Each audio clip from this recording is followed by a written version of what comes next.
तो लो जी, आलू बुखारे के साथ आप सभी का स्वागत कर रही हूँ। Welcome back to my channel. Let's get started.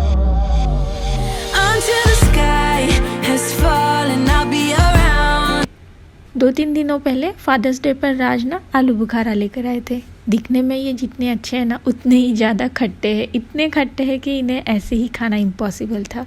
तो बस इसका जूस बना लिया। वैसे जूस बनाना मुझे भी नहीं आता था, पर मेरे साथ रेसिपी शेयर की थी एक बहुत ही प्यारे से सब्सक्राइबर ने, और मैंने सोचा कि क्यों ना उसकी ये रेसिपी मैं ट्राई करूँ।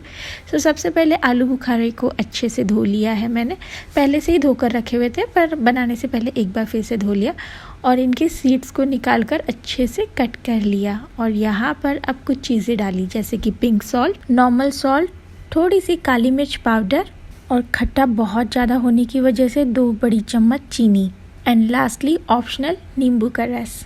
बस सबसे पहले इन सबको अच्छे से ब्लेंड कर लिया मैंने, और उसके बाद मैंने इसमें ठंडा पानी डाल दिया, लगभग 2 बड़े ग्लास। बस छान लिया और ये रेडी टू सर्व है। आलू बुखारे का जूस एक बार ट्राई ज़रूर करना, ठीक है? कोई पीता नहीं है, पर मैंने बनाया है। मैंने पीच खाया तो अरे पीच और आलू बुखारा दोनों में डिफरेंस है। ट्राई तो करो, मैंने खुद भी नहीं ट्राई किया कभी। चीयर्स। हाँ, बहुत अच्छा है। खट्टा दीदी गले में या चीनी थोड़ी और चीनी, बहुत खट्टा है यार, पर अच्छा लग रहा है। कुछ अलग नहीं लग रहा है। है तो अच्छा पर खट्टा। मस्त लग रहा है, पर पीने लायक है। बहुत खट्टा है, वरना खट्टा पीना अच्छी बात है। एसिड नहीं बढ़ जाएगा। तो आज के लंच में सैलेड, ग्रीन चटनी जो कि है आम की, कच्चा आम, लहसुन, धनिया, मिर्च, ये सारी चीज़ें डालकर सिलबट्टे पर पीसी है। बहुत टेस्टी है। तरोई आलू की सूखी सब्जी, दाल फ्राई, रोटी, ये आज का लंच है। मौसम बहुत प्यारा हो रखा है, तो सोचा थोड़ा सा बाहर हवा खा लूँ। बस बारिश नहीं हुई थी, मौसम प्यारा हो रखा था, और अनिका भी मस्त अपना साइकिल एंजॉय कर रही है। ओके गाइस, मौसम तो बहुत बढ़िया हो चुका है, बट मैं करूँगी फेशियल, जो आप सभी को भी दिखाना चाहूँगी। फेशियल होगा सिर्फ 30 मिनट्स के अंदर। कभी आपने सोचा है कि सैलून लाइक ग्लो हमें घर पर क्यों नहीं मिलता? सैलून में हम लोग इतना पैसा लगाते हैं, हमारा टाइम लगाते हैं, इतनी सारी चीज़ें होती है, और उसके बाद हमें ग्लो मिलता है। पर यही ग्लो अगर घर पर 30 मिनट्स के अंदर मिल जाए तो मज़े आ जाए, है ना? इसलिए न्यूड लेकर आया है 30 minute DIY makeover facial kit diamond glow. अब इसके 6 स्टेप्स हमें देंगे salon like glow at home, वो भी बहुत सस्ते में। So let me show you all those 6 steps. सबसे पहले क्लेंजिंग मिल्क का इस्तेमाल करना है। इसे अप्लाई करना है पूरे फेस पर 2 मिनटों के लिए, और सर्कुलर मोशन में मसाज करना है, और उसके बाद वाइप ऑफ करना है with a damp cotton towel. Second step है एक्सफोलिएटिंग फेस स्क्रब। इसे भी इवनली पूरे चेहरे पर एंड नेक पर और चीन एंड नोज पर तो अच्छे से रब करना है, मसाज करते हुए 2 मिनटों के लिए सर्कुलर मोशन में, और 1 से 2 मिनट के बाद वाइप ऑफ करना है with damp cotton towel. Third step है मसाज क्रीम। इसे इवनली मसाज करना है all over face and neck, specially on nose and chin. Fingers की मदद से रब करना है upward in a circular motion for 10 minutes, and then wipe off करना है एक्सेस क्रीम। स्टेप है फेस मास्क। इस फेस मास्क को इवनली पूरे चेहरे पर और नेक एरिया पर लगाना है विथ हेल्प ऑफ फिंगर और ब्रश, और 10 मिनटों के लिए ऐसे ही छोड़ देना है। जब ये पूरी तरह से सूख जाए, बस अपने चेहरे को ठंडे पानी की मदद से धो लेना है। फिफ्थ स्टेप है फेस सीरम। 3 से 4 ड्रॉप्स अपने चेहरे पर इस सीरम को लाइटली लगाते हुए मसाज करना है, और इस सीरम को बहुत ज़्यादा नहीं लगाना है, क्योंकि इसके जो इंग्रेडिएंट है वो हाईली कॉन्सेंट्रेटेड है। एक स्टेप है सनस्क्रीन। इसे अपने चेहरे और नेक एरिया पर अच्छे से लगाना है, मेनली जहाँ पर सन एक्सपोजर होता है। वाओ, देखा आपने, salon like facial at home अब कितना आसान हो गया है, all thanks to Nude. Nude का ये फेशियल स्किन फ्रेंडली प्रोडक्ट से बना हुआ है, मतलब इसमें कोई भी हार्श केमिकल्स नहीं है, जैसे कि पैराबिन, सल्फेट, DEA, फॉर्मल्डिहाइड या फिर MSG। गाइस, मैंने इसकी परचेस लिंक्स ना नीचे डिस्क्रिप्शन बॉक्स में मेंशन की है। न्यूड के ऑफिशियल वेबसाइट पर तो ये मिल ही जाएगा, प्लस अमेजॉन एंड फ्लिपकार्ट पर भी इजीली अवेलेबल है, links in the description box. तो फिर पसंद आया ना 30 मिनट्स के अंदर वाला ये फेशियल?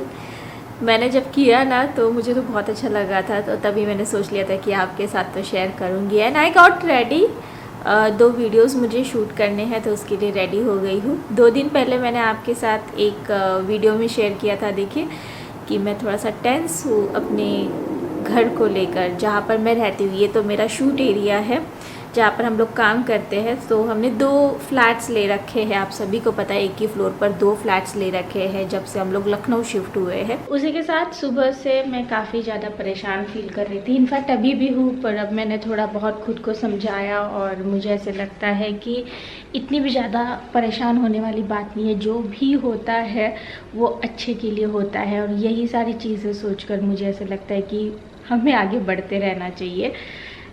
इस घर को लेकर, ये हमारा जो 2 BHK है जहाँ पर हम लोग रहते हैं, इस घर को लेकर एक बहुत बड़ी प्रॉब्लम हो गई है जो मुझे बिल्कुल लगा भी नहीं था।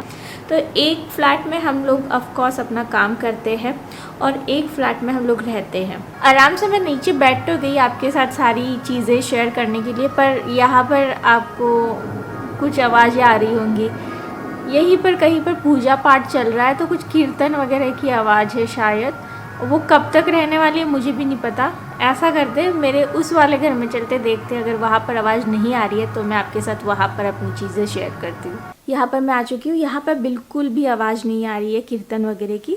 ये 2 BHK हाउस है जहाँ पर आप सभी को पता है मैंने 2021 15 अक्टूबर को शिफ्ट किया था, और 24 अक्टूबर को 2021 में इस घर में पूजा भी हुई थी। 25 अक्टूबर को हमारे घर पर इस घर के जो ओनर है, हस्बैंड एंड वाइफ दोनों आए थे मिलने के लिए। तभी उन्होंने ना डायरेक्ट इनडायरेक्ट हिंट दिया था कि हम तो मई में यहाँ पर शिफ्ट हो रहे। That time we got very shock कि उन्होंने क्यों हमें घर दिया जब उन्हें शिफ्ट होना है। इनडायरेक्ट डायरेक्ट उन्होंने वहाँ पर हमें एक वो दे दिया था। दैट टाइम हम लोग पूरी तरह से होपलेस हो गए थे, क्योंकि हम क्या करते हैं, हम लोग तो शिफ्ट हो चुके थे ऑलरेडी। 15 अक्टूबर को ही हमारा सामान यहाँ पर आ चुका था, 20 अक्टूबर को आया था, 15 अक्टूबर को हम आ गए थे, 20 अक्टूबर को मेरा सामान आ चुका था, 24 अक्टूबर को पूजा हो चुकी थी, और 25 अक्टूबर को हमारे ओनर ने डायरेक्ट इनडायरेक्ट ये बात हमको बोल दी थी। उस समय हमें बहुत हर्ट हुआ, बहुत ज़्यादा पछतावा हुआ था कि हमने क्यों शिफ्ट किया, हमें ये बात बताई ही नहीं गई। फिर पता नहीं, फिर उन्होंने ही ये बात बोली, अरे आप टेंशन मत लीजिए, ऐसा भी बहुत मतलब टेंशन लेने वाली बात नहीं है, हम लोग पूरी चांस नहीं है शिफ्ट होने का। पर अब 1 हफ्ता पहले उन्होंने बॉम्ब फोड़ दिया है कि हाँ वो आ रहे हैं और हमें घर खाली करना पड़ेगा, और हमारे पास 1 से सवा महीना है बस। ये बहुत टेंशन की बात है मेरे लिए। रीज़न, मैंने एक ही फ्लोर पर 2 घर बस इसलिए लिए कि अगल बगल मिल रहे थे, राइट, वरना मैं हो सकता कि नहीं लेती, पर अगल बगल मिलने की वजह से ये आसान हो गया था। और अगर उन्होंने ये चीज़ ना जब मैं कॉन्ट्रैक्ट बना रही थी ना तभी बताई होती राज को और मुझे कि ऐसा कुछ है, तो डेफिनेटली हम इस घर को नहीं लेते, क्योंकि बहुत ज़्यादा टाइम जाता है, बहुत ज़्यादा पैसा लगता है, और पूरा आपका मंथ, एक पूरा महीना डिस्टर्ब हो जाता है, right, to get settle down. ठीक है, मैं मानती हूँ कि उन्हें भी यहाँ पर शिफ्ट करना है, क्योंकि उनका ट्रांसफ़र हो चुका है, वो किसी और सिटी में थे, वहाँ से यहाँ पर इनका ट्रांसफ़र हो चुका है, तो उन्हें यहाँ पर शिफ्ट होना है। डेफिनेटली उनका खुद का घर है तो वो यहाँ पर आएंगे ही, नो डाउट। बट मुझे ऐसा लगता है कि जब उन्हें ऑलरेडी थोड़ा बहुत पता था तो उन्हें नहीं देना चाहिए था। ये बहुत ज़्यादा हर्ट किया है मुझे, और ऑप्शन नहीं है कोई और, खाली करना ही पड़ेगा, ऑप्शन नहीं है।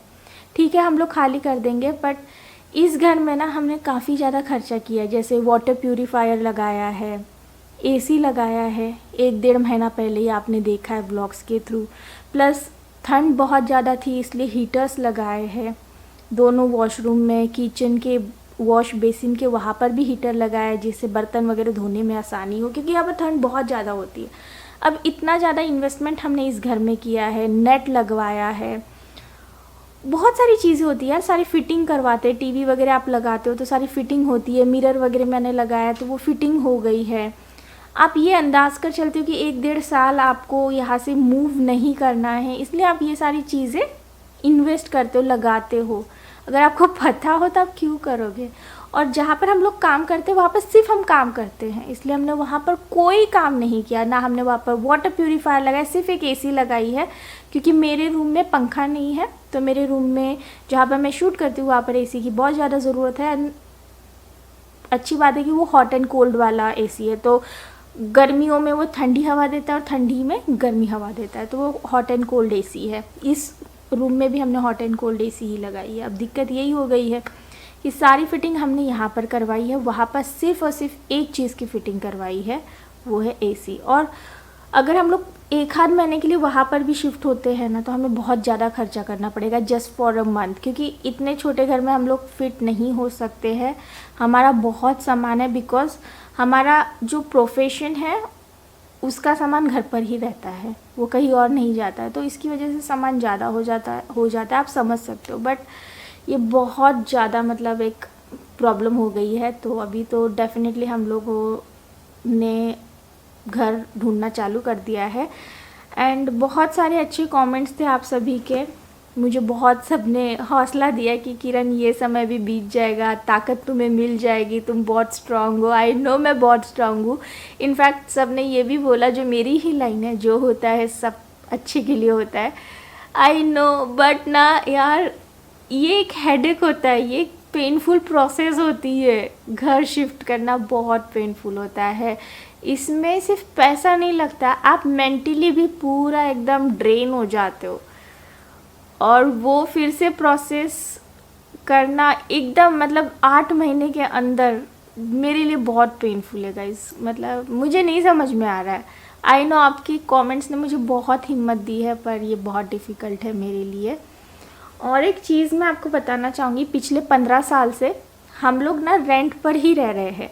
हालांकि हमारा खुद का घर जो है वो नोएडा में है, हमने ख़रीद रखा है। 2013 में हमने ख़रीदा था नोएडा में वो घर, और उसका पोजीशन हमें 2017 में मिला था। इनफैक्ट मैं आपको लेकर भी गई थी, आपको याद होगा वो वीडियो जहाँ पर हमने पूजा वगैरह हमारे घर की थी। 2017 का वो व्लॉग है। तो वो घर का पोजीशन हमें मिल गया है, और तब से ना हमारे घर में ना किराएदार ही रह रहे थे, ठीक है। हम तो कभी रह ही नहीं पाए उस घर में, मौका ही नहीं मिला कभी रहने का।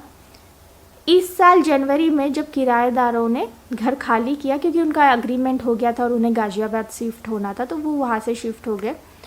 तो वो घर जब खाली हुआ ना, तो हमने उसमें वापस नए किराएदार नहीं रखे। रीज़न बस इतना ही था कि हमें वो घर सेल आउट करना है। नोएडा में है वो मेरा घर, अगर किसी को ख़रीदना है, बहुत अच्छी लोकेशन है, 2 BHK है, और सोसाइटी बहुत बढ़िया है, सब कुछ बढ़िया है। रीज़न हम लोग क्यों बेच रहे, क्योंकि हम लोग का वहाँ पर जाना आना नहीं हो पाता, उस प्रॉपर्टी को संभालना हमारे लिए बहुत डिफ़िकल्ट हो जाता है। और जब भी नए किराएदार आते हैं तो उनके अग्रीमेंट के लिए वगैरह जाना वगैरह हमारे लिए बहुत डिफ़िकल्ट हो जाता है। सो हम लोग इसलिए वो प्रॉपर्टी बेचना चाहते हैं। हमने वैसे भी वो as a like investment purpose ही इस प्रॉपर्टी को ख़रीदा था, कभी ऐसा सोचा नहीं था कि हम लोग उसे हमारे साथ ही हमेशा रखेंगे। तो इनकेस अगर आप में से कोई इंटरेस्टेड है तो बताइएगा, मेल कर सकते हो आप मुझे।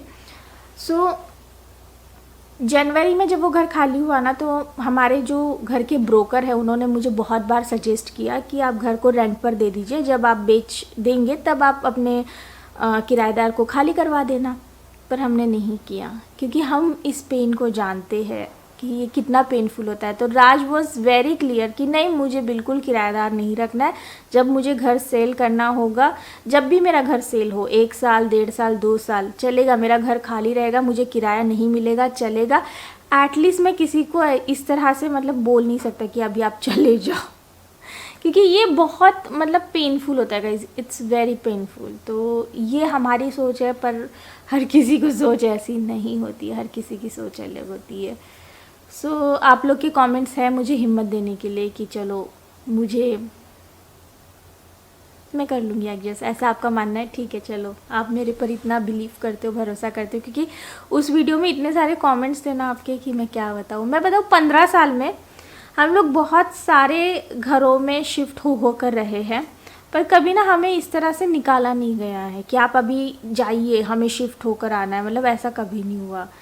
मैं बताऊँ, 2007 में मेरी और राज की शादी हुई, तो तब हम लोग 1 BHK हाउस में मुंबई में रहते थे। फिर 2008 के अप्रैल में हम लोग हैदराबाद शिफ्ट हो गए, जहाँ पर राज की न्यू जॉब लग गई थी कॉलकॉम में। कॉलकॉम जो मोबाइल के लिए चिपसेट्स बनाती है, आपको पता होगा। तो वहाँ पर राज ने 2 साल जॉब किया और मैं भी वहाँ पर हैदराबाद में 2 साल रही हूँ। तो 2 साल हमने कुकटपल्ली में, एक बहुत ही प्यारा सा घर था, वहाँ पर हम लोग रहे हैं। और कुकटपल्ली में उस घर में रहने का हमारा एक्सपीरियंस भी बहुत डिफरेंट था, क्योंकि वो कोई अपार्टमेंट वगैरह नहीं था, वो एक रो हाउस था और वहाँ पर हम 2nd फ्लोर पर रहते थे। और वहाँ पर हमने हमारी नई गाड़ी खरीदी थी। तो गाड़ी के लिए ना पार्किंग स्पेस नहीं था और आए दिन गाड़ी को लेकर बहुत झमेला होता था। कभी गाड़ी का कवर काट दिया जाता था, कभी गाड़ी पर स्क्रैच मार दिया जाता था, कभी कुछ। तो फिर हम लोगों ने थक हार कर वो घर छोड़ दिया। 2 साल बाद हमने अग्रीमेंट रिन्यू भी नहीं किया और हम लोग हैदराबाद में सेम कुकटपल्ली एरिया में ही पास में ही शिफ्ट हो गए। उस घर में जब हम लोग शिफ्ट हुए ना, तो उस घर का जो ओनर था ना, वो पहले से ही परेशान था, क्योंकि उस घर में कोई भी किराएदार टिक ही नहीं रहा था। 2 महीने के बाद ही घर खाली हो जाता था। तो तब तो हमें हंसी आ रही थी कि ऐसा कैसे, ये घर में कोई टिक क्यों नहीं रहा है, क्योंकि हम वहाँ पर शिफ्ट होने से पहले 4 और किराएदार खाली हो चुके थे। और जब हम भी 2 महीने बाद घर छोड़कर गए, रीज़न पता है क्या था? हमारी भी जॉब लग गई थी, वो भी दिल्ली में। और वो घर का मतलब ऐसा ही चलते आ रहा है। और उसके बाद भी राज के फ्रेंड को वो घर दिया गया था, वो भी शायद 2-3 महीने में खाली कर चुके थे। वो घर में कोई टिक ही नहीं पाता था और वो घर इतना खूबसूरत था, पर वहाँ पर जाते ही सबकी किस्मत खुल जाती थी। खुद ओनर भी वहाँ पर 2 महीने से ज़्यादा नहीं रहे थे। वो खुद हमें बता रहे थे कि मैं खुद भी यहाँ पर 2 महीने से ज़्यादा नहीं रहा था। फिर हम लोग 2 साल हैदराबाद रहने के बाद गुड़गांव शिफ्ट हो गए। गुड़गांव में राज की जॉब थी MTS में। MTS के बारे में आपको थोड़ा बहुत पता होगा, जो मोबाइल सिम वो करती थी, नेटवर्क ऑपरेटिंग वो था। तो उसमें राज ने 6 साल जॉब की है और गुड़गांव हम लोग 6 साल रहे। सेम हाउस में 6 साल हम लोग गुड़गांव में रहे हैं।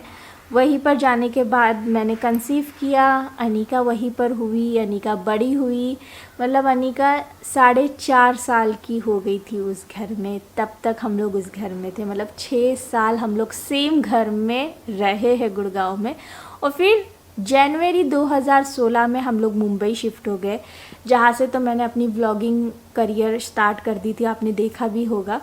सो वहाँ पर आपको पता है हम लोग 2 साल 2 BHK हाउस में थे, क्योंकि उस साल हमने 2016 मई में हमारा खुद का ऑफिस भी खुला था। तो थोड़ा सा उस समय हमारे ऊपर पैसों का ज़्यादा खर्चा था, इसलिए हमने घर थोड़ा छोटा लिया था। 2 BHK हाउस था, इतना भी छोटा नहीं था, पर हमारे अकॉर्डिंग थोड़ा छोटा था। हम अपनी बात कर रहे, किसी और की बात नहीं कर रहे। तो हमारे अकॉर्डिंग थोड़ा घर छोटा था। हमने 2 साल वहाँ पर मैनेज किया और फिर जब हमारा 3rd अग्रीमेंट रिन्यूअल के लिए आया तो हमने वो घर खाली कर दिया। हमने वो कंटिन्यू नहीं किया, क्योंकि वहाँ पर पार्किंग इश्यूज़ थे। और 2018 में आप सभी को पता है मैंने मर्सिडीज़ कार ख़रीद ली थी, तो उसके पार्किंग के लिए मुझे बहुत दिक्कत हो रही थी। एंड आपको पता है ना, 2018 में हम लोग फिर जो लास्ट मुंबई का मेरा घर था वहाँ पर शिफ्ट हुए। तो 2018, 19, 20, 21 ऑलमोस्ट 3.5 साल हम उस घर में थे। अगर कोविड नहीं आता तो शायद हम वो भी घर छोड़ चुके होते, क्योंकि वहाँ पर भी ना हमें कुछ प्रॉब्लम्स आ रही थी, क्योंकि वो घर 11th फ्लोर पर था, बहुत हवा चलती थी और राज को डस्ट से एलर्जी है, तो अक्सर उन्हें ज़ुकाम हो जाता था उस घर में। तो हम लोग सोच ही रहे थे कि 2 साल का जब हमारा अग्रीमेंट ख़त्म हो जाएगा तब हम लोग इसको रिन्यू नहीं करेंगे, बट तब तक कोविड आ चुका था, तो कोई चांस नहीं था उस घर को खाली करने का। फिर डायरेक्ट जब हमने उसे खाली किया जब हमें लखनऊ आना था। सो कुछ ये मेरी जर्नी रही। सेम विथ मेरा ऑफिस जो था, आपको पता है 2016 मई में मैंने जो एक बड़ा सा ऑफिस खोला था, उससे 2019 में खाली करवाया था। रीज़न ये था कि उन्हें ना उस ऑफिस का जो मालिक था, ओनर था, उसे एक ऐसे किराएदार मिल गए थे जो हमसे डबल रेंट देने को रेडी थे। और हमने बहुत रिक्वेस्ट की थी कि प्लीज़ ऑफिस खाली मत करवाइए, हमारा बहुत सारा काम यहाँ से होता है, हमारे लिए बहुत बहुत ये मतलब स्ट्रेसफुल हो जाएगा, मत करवाइए, आपने डबल रेंट करवा लिया, आपको मिल गया इसलिए आप मतलब इस तरह से बिहेव नहीं कर सकते। बट उन्होंने बोला नहीं नहीं आप डबल दे सकते हो तो रहिए। मतलब हमारा रेंट 18,000 था और उसे डबल करके सीधा जितना भी 18 का डबल होता है उतना कर दिया था उन्होंने सीधा। मतलब ऐसे नहीं कि 20% 10% बढ़ाया, सीधा डबल कर दिया था। बट जिस दिन हमने उस ऑफिस को खाली किया ना, सारा पूरा ऑफिस खाली किया, उसी दिन उस ओनर को पता चला कि जिसने डबल रेंट लेकर वो ऑफिस लिया है वो अब नहीं आने वाले हैं, उनको वो ये ऑफिस नहीं चाहिए। और वो ऑफिस आज तक खाली है। आज तक जब हम लोग यहाँ पर आ चुके हैं अभी तक वो ऑफिस खाली है। मतलब 2019 से वो ऑफिस खाली है। 2019 में तो हम लोग आपको पता है नए ऑफिस में शिफ्ट हो गए थे। इनफैक्ट मैंने आपको दिखाया भी था वो ऑफिस। बट कोविड की वजह से काफ़ी हमने दिन ख़राब देखे कि वो ऑफिस हम खोल ही नहीं पाए, क्योंकि कोविड बहुत ज़्यादा था मुंबई में पूरे टाइम, तो खोलना इम्पॉसिबल था।